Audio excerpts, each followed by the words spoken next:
Ibu bapak, rekan-rekan muda dan adik-adikku yang terkasih dalam Kristus.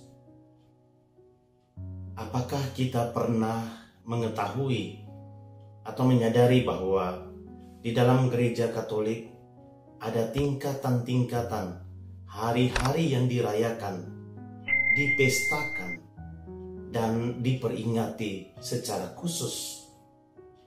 Lalu, apakah kita memahami maksudnya? Perayaan liturgi dalam gereja Katolik dibagi menjadi 3 golongan, yaitu hari raya, pesta, dan peringatan. Perayaan liturgi ini dibagi menurut pentingnya perayaan-perayaan tersebut. Maka mari kita coba lihat satu persatu. Yang pertama, hari raya. Hari raya merupakan hari liturgi yang paling besar atau yang paling tinggi. Mengapa? Karena dalam perayaan ini dikenangkan peristiwa-peristiwa sentral atau peristiwa-peristiwa pokok dari rencana karya keselamatan Allah. Perayaannya dimulai pada hari sebelumnya dengan ibadat sore, atau ada beberapa hari raya bahkan memiliki misa sore yang dirayakan pada hari sebelum atau hari menjelang hari raya tersebut. Hari raya utama adalah Hari Raya Paskah dan Hari Raya Natal. Paskah yakni perayaan pengenangan akan sengsara, wafat, dan kebangkitan Tuhan. Dan Natal yakni perayaan kelahiran Tuhan kita Yesus Kristus. Kedua hari raya ini dirayakan selama 8 hari berturut-turut. Nah, 8 hari perayaan ini kita kenal dengan sebutan oktav. Ada oktav Natal dan ada oktav Paskah. Selain itu ada hari-hari Minggu dalam masa Advent, masa Prapaskah, dan Paskah, hari Rabu Abu, hari Senin sampai dengan Kamis dalam Pekan Suci.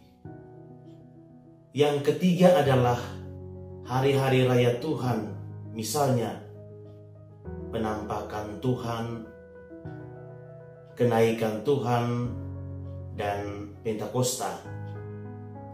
Hari-hari raya Santa Perawan Maria, misalnya hari raya Kabar Sukacita, hari raya Maria diangkat ke surga, dan hari raya Maria dikandung tanpa noda. Hari raya beberapa orang kudus, misalnya hari raya Santo Yosef suami Maria, hari raya Petrus dan Paulus, hari raya semua orang kudus, dan hari raya kelahiran Yohanes Pembaptis.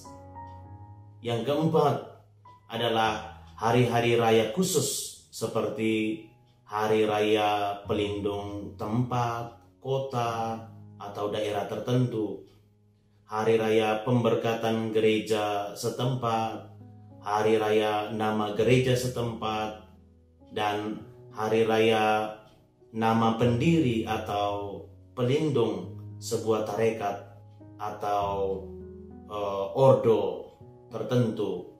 Misalnya hari raya kemerdekaan Republik Indonesia yang kita rayakan sebagai warga negara Indonesia, hari raya Santo Alfonsus Maria de Liguori, di mana pada saat itu para redemptoris merayakannya sebagai hari raya pendiri tarekat redemptoris, dan lain sebagainya.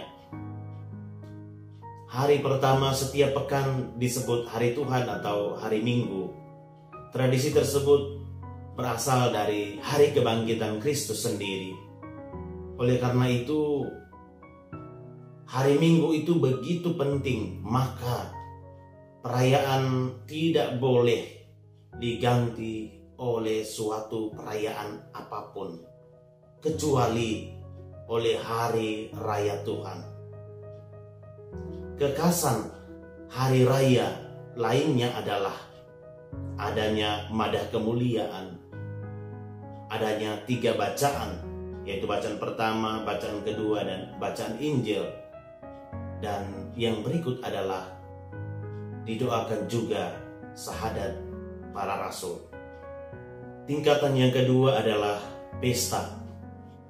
Pesta biasanya dirayakan pada hari biasa, karena pesta tidak bisa menggantikan posisi hari Minggu yang merupakan hari raya, kecuali pesta-pesta Tuhan yang jatuh pada hari Minggu biasa atau hari Minggu dalam masa Natal.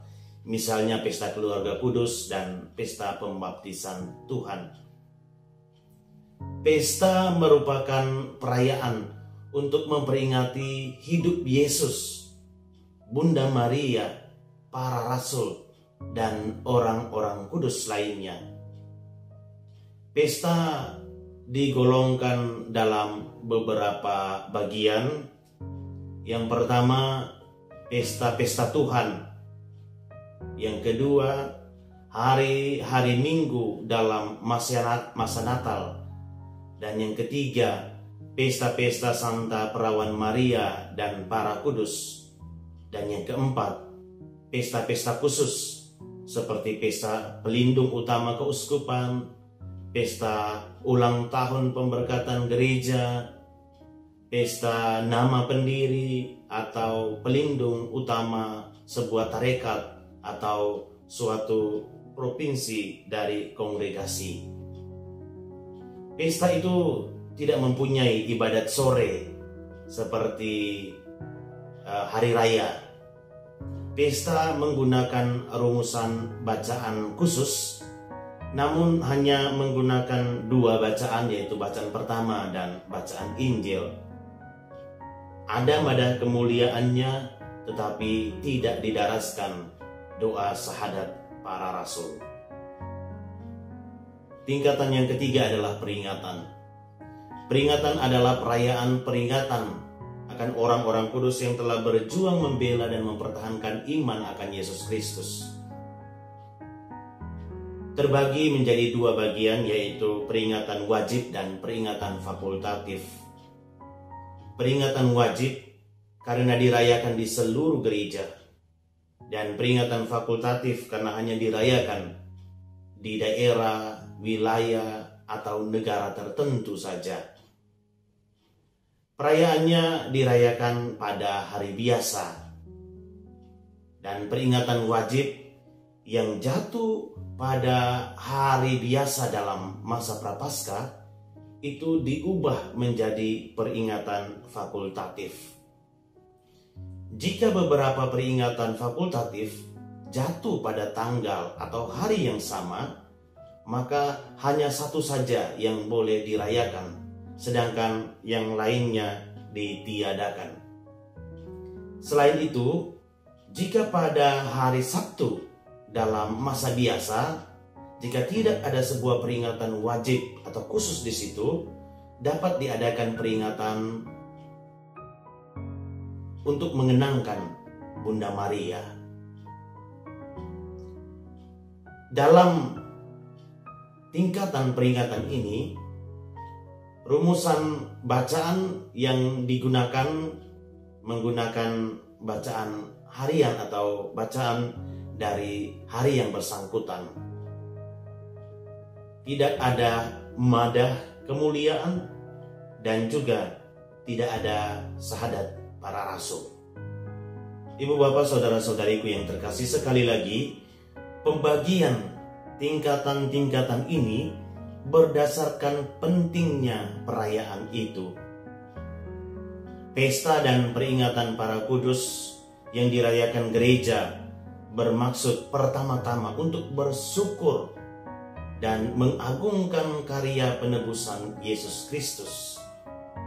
Jadi, pada peringatan para kudus ini fokus atau inti perayaannya adalah Tuhan Yesus yang telah menyatakan diri sebagai manusia untuk menebus manusia.